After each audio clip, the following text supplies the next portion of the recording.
As we hit the road in the morning, we were once again surrounded by the beautiful colors of Alaskan September.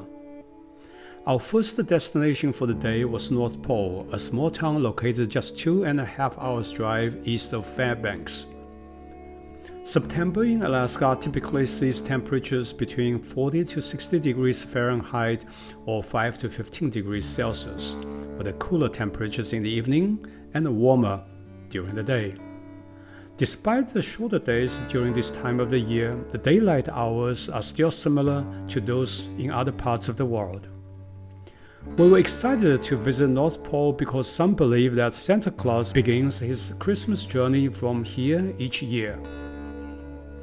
Although his home is actually in Finland, the town of North Pole receives letters to Santa and is also a great place for Christmas shopping. As a bonus, we were greeted with a pleasant surprise upon arrival, as Santa had left a $10 bill on the ground outside of our car door.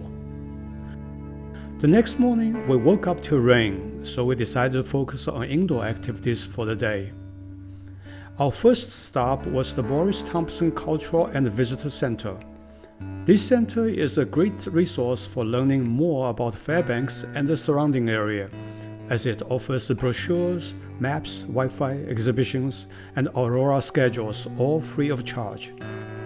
The exhibit hall also showcases the people, wildlife, and the history of interior Alaska. Next, we headed to the Museum of the North, which is located on the University of Alaska Fairbanks campus. This ultra-modern museum features exhibits about Alaska's alpine mountains, glaciers, and rivers. The Gallery of Alaska showcased more than 30 life-size species of Pleistocene mammals that once roamed the ancient grasslands.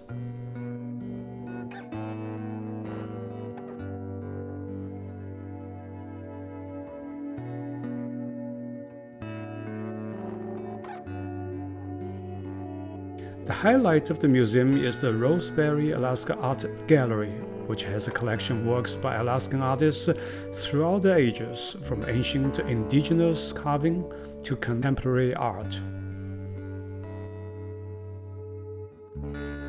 We had a bit of disappointment when we arrived in Fairbanks, as the aurora viewing trip we had booked online months in advance was cancelled. We eventually found a group trip with another company, but it was quite expensive at $140 per person. We were picked up at the hotel at 10 p.m. and arrived at the Dome, the location for aurora viewing, 30 minutes later. When we arrived, the green aurora was already visible, waiting for us. Without wasting any time, I quickly set up my tripod and began capturing the beautiful display. Unfortunately, the aurora's appearance was short-lived, lasting only a few minutes before disappearing behind a clouded sky. It was a fleeting moment, but one that we will remember for a long time. We learned that the best time to view the aurora is between December and March, when it's colder. If you are planning on driving to Fairbanks to view the aurora, we recommend looking for aurora viewing sites on Google Maps, as there are multiple sites where you can drive to. This will save you hundreds of dollars and avoid the crowded aurora bus tours.